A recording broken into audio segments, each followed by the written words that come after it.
What if you were forced to marry your sister's fiancé while he lay in a coma, and then discovered someone in the family wanted him dead? This isn't just a story about betrayal. It's about the woman they never saw coming. Stay until and because the truth, it changes everything. Under the velvet hush of midnight, the Rivera estate stood still, opulent, grand, and terrifyingly silent. In the golden light of the antique chandelier, everything shimmered with elegance. Crystal, decanters untouched, heirloom vases lined in perfect symmetry, and a legacy heavy enough to crush anyone who wasn't born to wear its weight. But that night, it wasn't power that filled the air. It was something colder, more brutal. A decision was about to be made, and Isabella Rivera was about to lose her life, not in the way people die, but in the way people vanish. She stood at the edge of the Rivera family's drawing room, her breath shallow, her hands clenched tightly into the fabric of her skirt, as if she could keep herself from unraveling completely. Everything about this room had once intimidated her. The ceiling hand-painted by Italian artisans, the oversized fireplace carved with lions, her mother's perfume lingering in the air like a warning. But tonight, it wasn't the room that frightened her. It was the people in it. Her parents, Lucia and Martin Rivera, stood side by side across from her, dressed like they were attending a funeral. Perhaps in some way they were. Beside them sat her sister, Camila Rivera, draped in silks the color of ivory, her cheeks flushed not with grief but fury. Isabella had seen Camila cry before. Big photogenic tears, but not like this. Tonight's tears were strange, silent, calculated, shimmering beneath perfectly applied lashes like they'd been placed there on purpose. "I can't do it," Camila said again, her voice cracking just enough to sound sincere. She turned her gaze to her father, wide-eyed, desperate. "Don't ask me to marry a man in a coma. You can't. I won't." Her mother sighed sharply. "We're not asking anymore, Camila. We're telling you." Isabella stood frozen, unsure why she'd been summoned. She hadn't been part of the conversation when Camila was first engaged to Julian Blackwood, one of New York's most powerful venture capitalists. She hadn't even been introduced to him before the headlines had flooded the internet. Heiress Camila Rivera engaged to billionaire Julian Blackwood. And 2 months later, Julian Blackwood in critical condition after helicopter crash in Swiss Alps. That accident had changed everything. But Isabella hadn't imagined it would change her. Camila sniffed, dabbing at her flawless cheekbone with a silk handkerchief. "He may never wake up. I'm 26, Mother. Do you really expect me to tie myself to a corpse?" "He's not dead," Martin said flatly, though his tone had all the emotion of a man discussing a stock portfolio. "He's stable. And if you'd read the contract, you'd know this marriage was never about romance. It was about strategy, consolidation, partnership." Lucia stepped forward, her heels clicking softly against the marble. "And now that Julian can't walk down the aisle, you're walking away? After everything we've invested? You want me to marry a man who can't say I do?" Camila snapped. "That's not a marriage, that's a trap." There was a moment of silence so sharp it cut through Isabella's chest. Lucia turned slowly. Her eyes found Isabella like a sniper sighting a target. "Then it will be her." The room went still. Isabella blinked. What?" Martin spoke next, like a judge handing down a sentence. "Camila can't marry Julian, but the Blackwoods don't care which Rivera they get. They need a daughter at that altar. We give them you." A chill surged through her limbs. "No," she said quickly, her voice thin, shaking. "You can't mean that." Camila gave a small, bitter laugh. "Oh, please. You should be thanking me. This is the only way you'll ever wear a dress that costs more than your salary." "You want me to pretend to be you?" Isabella asked, eyes darting between them. "To marry your fiancé while he's in a coma?" "He's not my fiancé anymore," Camila said. "I'm not signing up to be a grieving widow at 26. Lucia stepped closer, her tone switching from ice to acid. "Isabella, do you understand what's at stake? The Rivera family business is tied to this merger. Julian's estate, the Blackwood investments. Without that union, the Rivera holdings collapse. Everything your father's built, everything your grandfather bled for, gone." Isabella shook her head, disbelieving. "You want to sell me, like a chess piece?" "No," Martin said. "We want you to be useful for once." The words hit, harder than a slap. Isabella had always known her place. She was the quiet one, the good girl, the one who stayed out of Camila's spotlight. She was the family's backstage crew while Camilla danced beneath the lights. She had never minded. Not really. Until now. Because now they weren't just ignoring her. They were offering her up. She turned to her mother. Do you even hear yourselves? You're asking me to marry a man who doesn't know I exist, who may never wake up. Who didn't choose this? Lucia tilted her head. Neither did we. And that, Isabella thought, was the real Rivera family motto. Nothing is personal. Everything is power. I won't do it, she whispered. You will, her father said, stepping forward. Because you've seen the numbers. We are drowning. The Blackwoods are the lifeline. And if we lose this, the Rivera name dies with us. You'd marry your daughter off to a man in a coma to save your name? She asked, voice cracking. Martin didn't blink. Yes. And then came the final blow. From Camilla, of course. Oh, come on, she said lightly. It's not like you've got anything better going on. You're 24, single and invisible. You want to matter? This is your chance. Isabella's breath hitched. She wanted to scream. To run. To throw something through the Rivera family portrait that hung above the fireplace. But she didn't, because deep down she already knew. They weren't bluffing, and this wasn't a request. It was her fate. Be the good daughter. Marry the stranger. Save the empire. She swallowed hard. Her voice was almost inaudible. When? Tomorrow, her mother said. The arrangements are already in place. Of course they were. The wedding was held in a historic chapel near the Upper East Side, its stained glass windows glowing with the last light of dusk. White roses, gold-threaded linens, musicians who didn't know whether to play triumph or mourning. The pews were filled with confused smiles. No one knew what was happening. Everyone had expected Camilla, and instead there was Isabella, a substitution no one asked for, a woman in a borrowed dress, a bride with no groom to look into her eyes. Julian Blackwood lay in a private medical suite, beneath the chapel, surrounded by machines and silence. His chest rose and fell, his skin pale, his hair dark against the stark white of the pillows. Isabella stood at the altar with trembling hands, her bouquet of orchids pressed tight against her stomach. She had not spoken to Julian, had not heard his voice, had not even seen his eyes open. Yet here she was, the officiant's voice echoed like thunder. Do you, Isabella Rivera, take Julian Blackwood to be your lawfully wedded husband, in sickness and in health, for as long as you both shall live? The room tilted, her knees nearly buckled, but she steadied herself, looked at no one, and whispered, I do. There was no kiss, no applause, just the scratch of a pen on paper and the quiet signing of a name that was no longer hers. Isabella Rivera became Isabella Blackwood, not through love, not through fate, but through necessity, through silence, through sacrifice.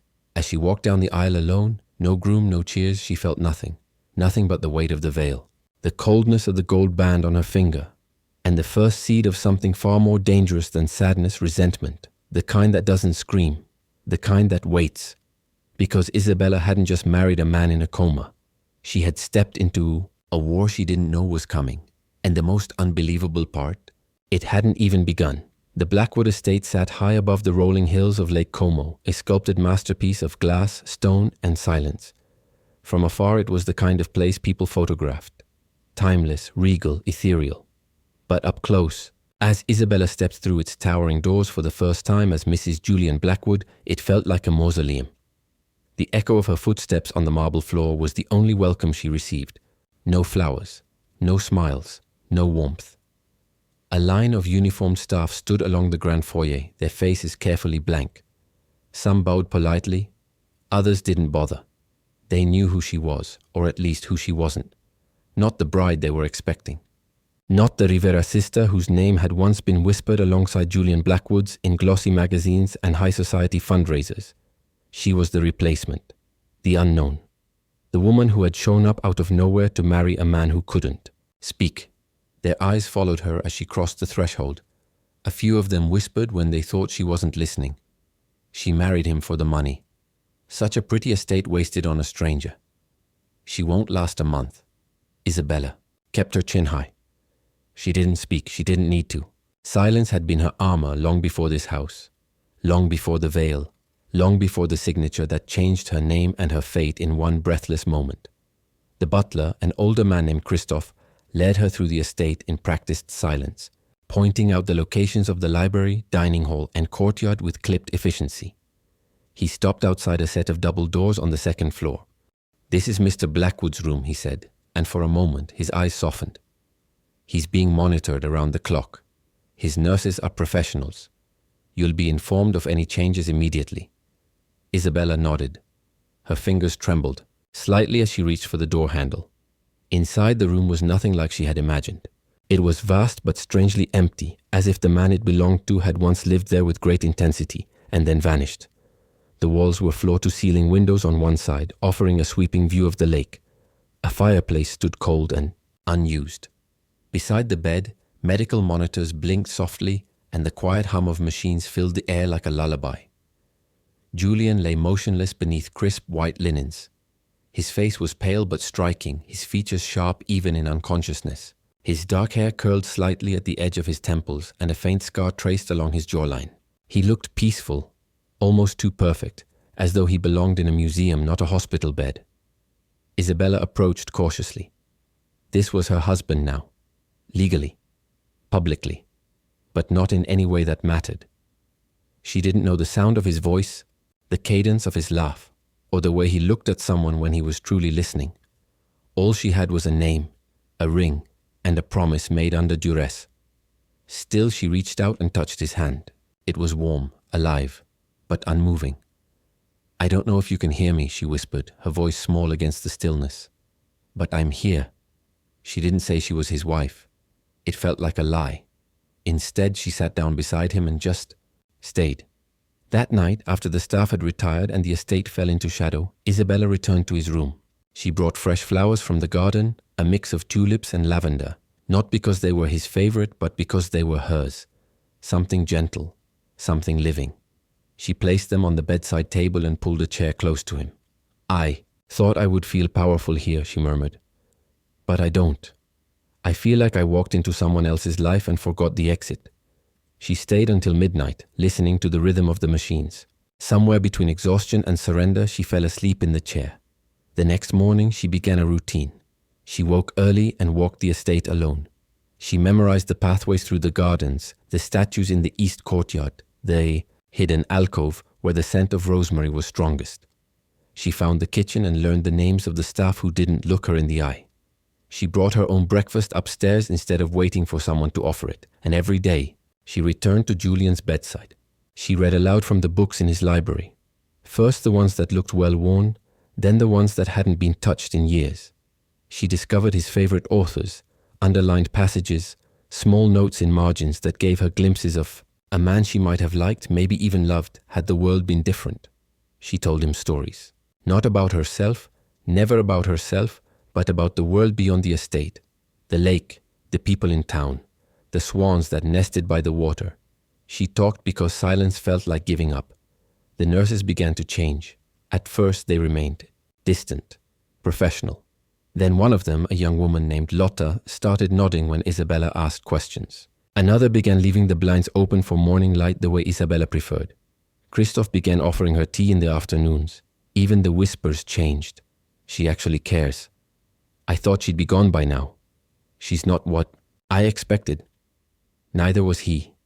Because slowly Julian started to change too. It was subtle. A twitch of his fingers, a flicker beneath his eyelids, a breath that hitched in the middle of a sentence she was reading. The doctors called it involuntary, meaningless. But Isabella didn't believe that. Because when she touched his hand after reading him a passage from one of his journals, a line about wanting to disappear into silence, his fingers curled gently around hers. It was the first time she cried.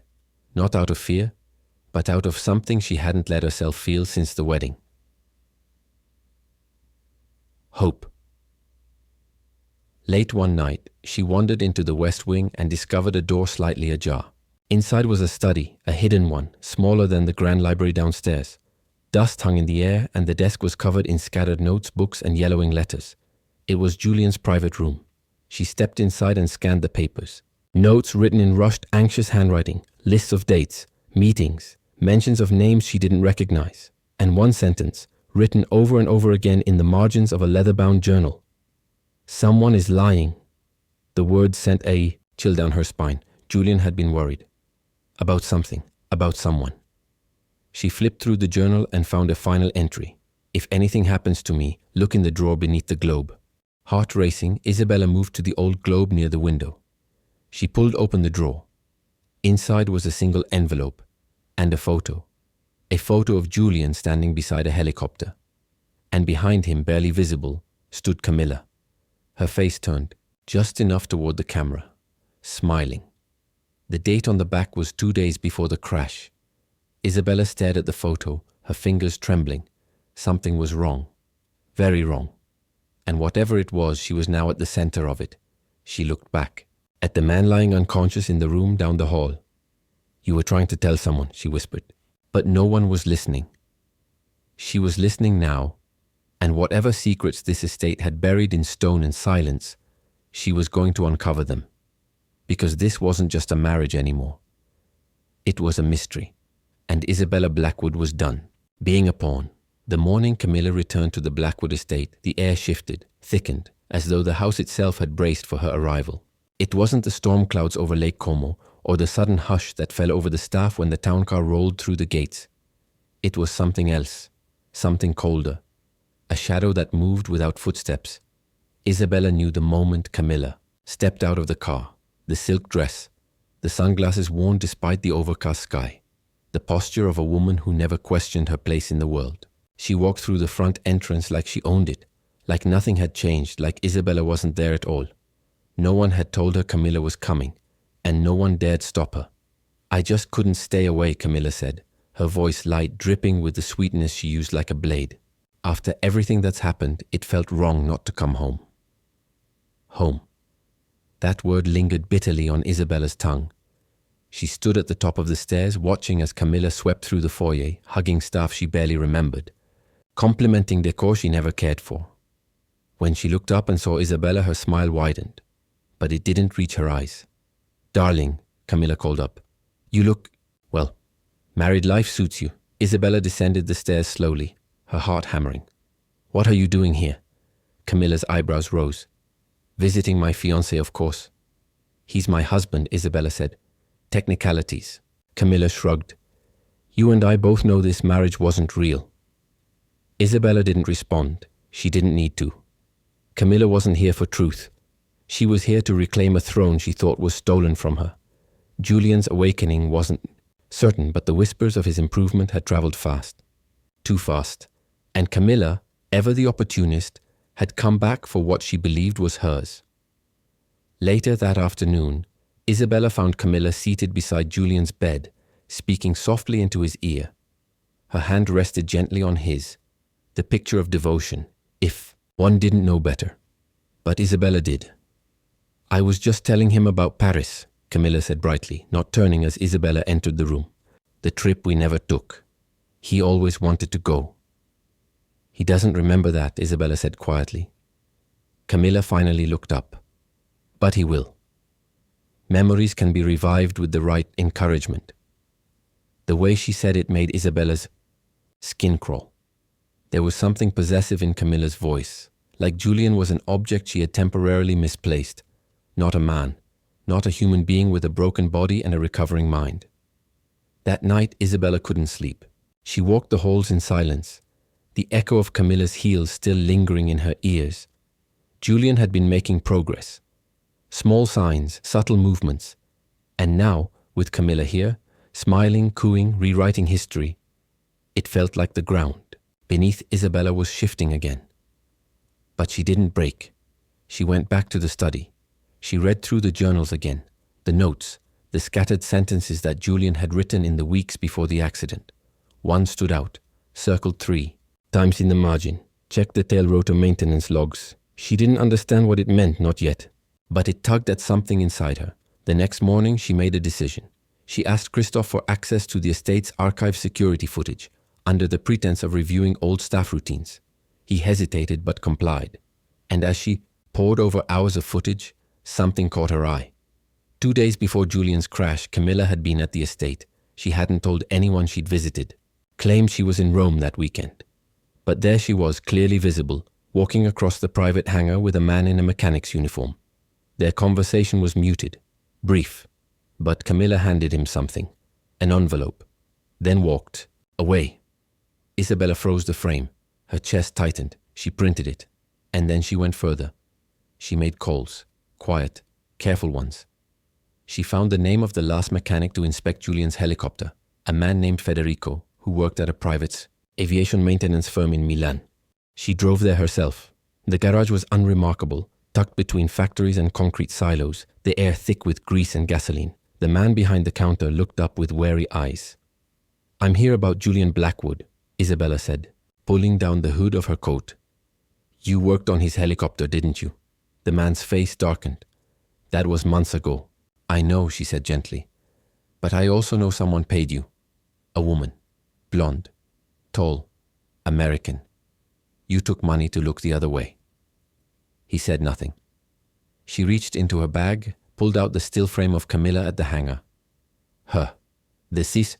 Mechanic stared at the photo for a long time, then finally nodded. "She said it was just a routine favor," he muttered. "Said she didn't want her boyfriend to know she was checking on his aircraft. I didn't ask questions. She paid well." Isabella's hands curled into fists. "She asked you to disable anything?" "No, but someone tampered with the rotor afterward. I found out later after the crash. Too late to report it." She left with everything. His statement, the footage, and the overwhelming weight of truth pressing against her chest. Back at the estate, the sun was setting in soft orange hues across the lake. Camilla was in the solarium sipping wine. The picture of ease. Isabella didn't wait for pretense. She walked straight in, dropped the folder on the table. Camilla raised an eyebrow. "What's this?" "The truth," Isabella said. "Or at least your version of it." Camilla opened the folder and, for the first time, her smile faltered. "I have proof you were at the hangar. Proof you paid the mechanic. Proof that the crash wasn't an accident." Camilla closed the folder slowly. Her expression didn't shift to fear, but amusement. "You don't have the nerve to go public with this," she said. "Even if you did, do you really think Julian would believe you over me?" Isabella stepped closer. "I'm not doing this to ruin you. I'm doing it to protect him. From you." Camilla stood, wineglass in hand, eyes sharp and dangerous. "You think this little marriage makes you powerful? You're still just a substitute, Isabella. You were always meant to disappear when he woke up." Isabella met her gaze without blinking. "Then you'd better hope he never does." She turned and walked away, her pulse thundering in her ears. Upstairs, she stepped into Julian's room and sat beside him in silence. His chest rose and fell. His face was calm, but something about the room felt different now, charged, as though he could feel what was coming. She leaned closer, her voice barely above a whisper. "She tried to kill you," she said, "and I swear to you, I won't let her do it again." She took his hand, and this time he moved his fingers just slightly, but enough for her to know he was still in there, fighting, waiting. And now, with the truth in her hands, so was she.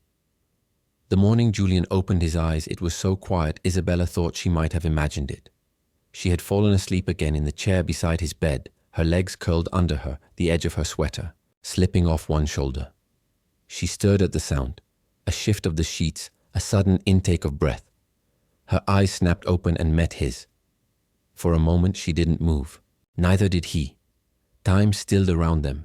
Julian's eyes, those dark storm-colored eyes, were open, unfocused, but conscious. Alive, present. He blinked slowly, like someone coming out of a deep, endless dream. Isabella leaned forward, heart hammering. "Julian?" He didn't respond, only continued staring at her as though searching her face for something familiar. She reached for his hand, the one she had held through so many silent nights. "It's me, Isabella." His brows furrowed, slightly. His lips parted. He tried to speak, but the words came out as a hoarse rasp. I don't..." His voice cracked, dry and raw. "Don't push yourself," she whispered, her throat tight. "You're safe. You've been asleep for a while." He blinked again.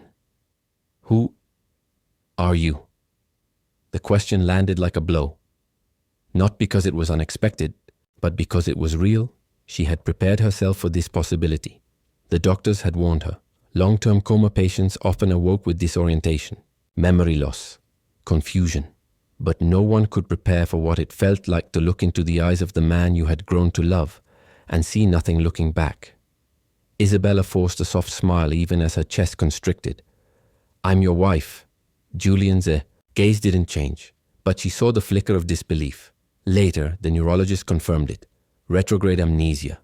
He retained knowledge of the world, how to speak, walk, function, but his personal memories, especially those tied to the weeks before the accident, were fragmented or gone entirely.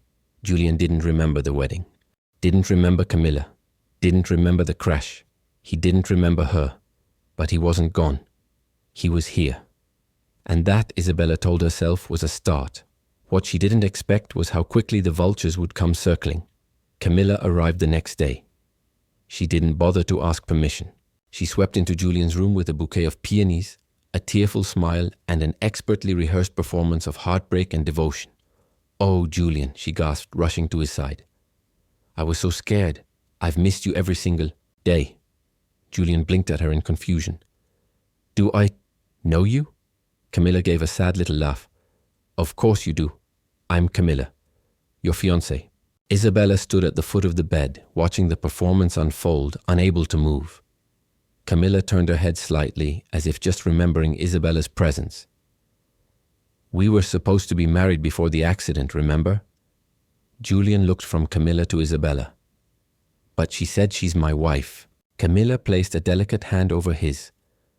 "There were complications. The families made decisions in the wake of everything. But I've always been the one by your side." The lie hung in the air like a thick perfume. Isabella could see Julian, trying to make sense of it, his mind struggling to connect dots that weren't there. Camilla knew exactly what she was doing. She didn't need to convince him with facts. She just had to get to him first, and Isabella knew better than to argue in front of him. She had seen what happened when people tried to force memories. They retreated further, so she stayed quiet, present, steady. She didn't tell him about the nights she read to him, the hours she sat holding his hand while the world doubted him, the way she had fought Camilla's manipulation even before Julian had the chance to defend himself. Instead, she simply stayed. She helped him through the physical therapy sessions, learned how to support his weight when he faltered, spoke softly when the migraines came, brought him books, food, sunlight when he didn't ask for anything at all. In return, Julian began to notice her. Small things at first. He would ask her if she'd eaten, if she'd slept. He began to watch her when she read, not the words but the way she moved her fingers across the page. One afternoon, as she adjusted his blanket, he reached out and gently caught her wrist. "I feel like I know you," he said quietly. Her breath caught. "Maybe your heart remembers what your mind can't." Julian's gaze lingered on her for a moment longer before he let her go. It wasn't love yet, not even close.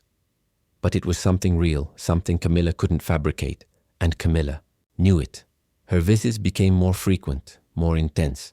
She brought in photos from their so-called relationship, staged images strategically selected. She told stories Isabella knew were false, trips that never happened, words Julian had never said. And yet Julian didn't have the memories to refute her. But he had something else, a growing instinct. One evening, while Camilla was draped over, his arm telling a story about a yacht party in Capri, Julian asked, "And what was the name of the captain?" Camilla blinked. "The captain?" "Yes," he said, voice casual. "You said we went out several times. What was his name?" She floundered for a second. "Jacques?" Julian turned his head slightly. "Italian yacht, Italian crew. And you chose Jacques?" She laughed nervously. "Details, Jules. Honestly, you were never the one to remember names either." But he was watching her now, more carefully, more quietly. That night, after Camilla had left, he asked Isabella, "You're not trying to convince me of anything." "I'm not here to make you believe me," she said. "I'm here to help you find your own truth." He stared at her for a long moment, then said, "Stay." So she did, and slowly he began to ask more questions. Not about Camilla, about her, what she liked to read, where she grew up, why she stayed when she could have walked away. Isabella answered each question with the same quiet honesty that had kept her going all this time. Because love, she had learned, wasn't always loud. It wasn't always grand. Sometimes it was choosing to stay when no one asked you to. Sometimes it was being forgotten and still showing up. And sometimes it was watching the man you loved forget your name, but still reach for your hand in the dark. Because some memories, even when buried, had a way of finding their way back. The storm broke just after midnight. Rain lashed against the windows of the Blackwood estate with a vengeance that seemed almost symbolic, as though the sky had grown tired of pretending everything was as perfect as it looked.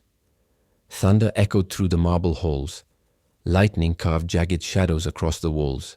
Julian stood alone in the study, one hand braced against the edge of his father's old desk. He could barely breathe. The pain behind his eyes had returned, sharp, blinding, and with it came something else. A memory, clear and brutal.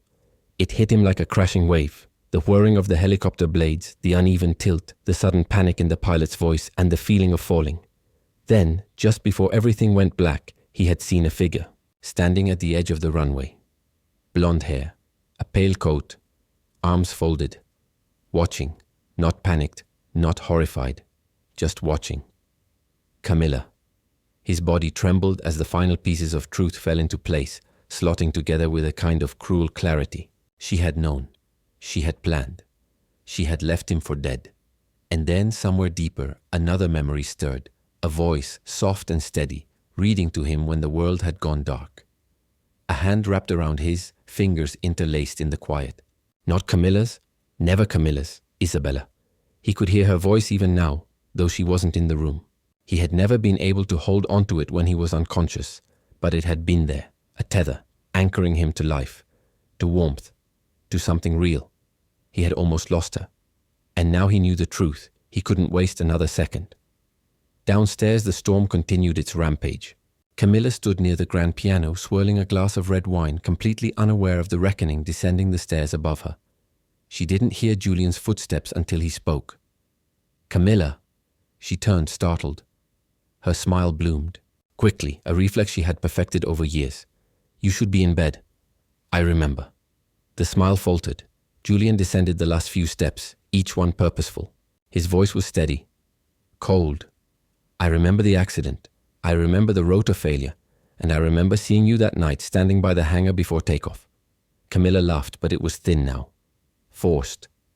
Julian, sweetheart, you're confused. The doctor said, I'm not confused, he said, his tone cutting through her performance like a blade. I'm done being confused. People began emerging from rooms. The staff, Julian's mother Eleanor, his brother Damon. The room filled with silence as eyes turned toward the confrontation unraveling before them. Julian turned toward Isabella, who stood just inside the archway, her hand still resting on the frame of the door, her face pale, unreadable. In her arms was the folder, the evidence she had quietly gathered, piece by piece, over weeks of solitude and suspicion. He held out his hand. She stepped forward and gave it to him without a word. Julian turned back to the room and spoke clearly. Camilla Rivera attempted to have me killed. Gasps rippled through the room. This is the evidence, he continued, holding up the folder. Payments, witness accounts, proof. She tampered with my aircraft. She wanted out of the engagement, but instead of ending it, she tried to end me. Camilla's voice cracked. Julian, that's not true. Enough, Eleanor said suddenly, her voice sharp, commanding. Camilla looked at her, betrayed. You're going to believe her over me? I'm going to believe my son, Eleanor said, and my instincts, which for once I should have trusted from the beginning. Camilla's mask slipped then, just slightly. Her lips tightened. Her eyes flashed with something too raw to be staged. You were never supposed to wake up, she whispered. Not to him, not to anyone. Just a fact, said aloud too late. Get out, Eleanor said. You've humiliated this family long enough. Julian didn't say another word. He didn't need to. Camilla's exit was not the dramatic storming out she had probably envisioned. It was small, hollow, as if even the house had turned its back on her. When the door finally closed behind her, the tension in the room broke like a dam. But Julian didn't turn to anyone. He turned to Isabella. She hadn't moved. Her eyes shimmered, though she didn't cry. She looked at him like she wasn't sure if this was real or if it was a dream she'd wake from any second. He walked to her, took her hand, held it tightly. I remember you, he said, voice rough. Not just now, always, even when I didn't know your name. She shook her head, overwhelmed. You don't have to say that. You don't owe me anything. I do, he whispered. I owe you everything. You saved me. She didn't speak. She didn't need to. He leaned in slowly and pressed his forehead against hers, breathing her in like oxygen. That night, the estate felt different. The shadows had shifted, and by morning, the storm had passed. Weeks later, on a soft spring day, the chapel overlooking Lake Coma was filled with light and laughter. But this time, there was no confusion, no deception, no cold transactions disguised as love. Julian stood at the altar, waiting not for a business alliance, but for the woman, who had once walked down the aisle as a ghost. Now she arrived as herself. Isabella wore a gown chosen not for image, but for feeling. Simple, soft, adorned with wildflowers gathered from the estate garden.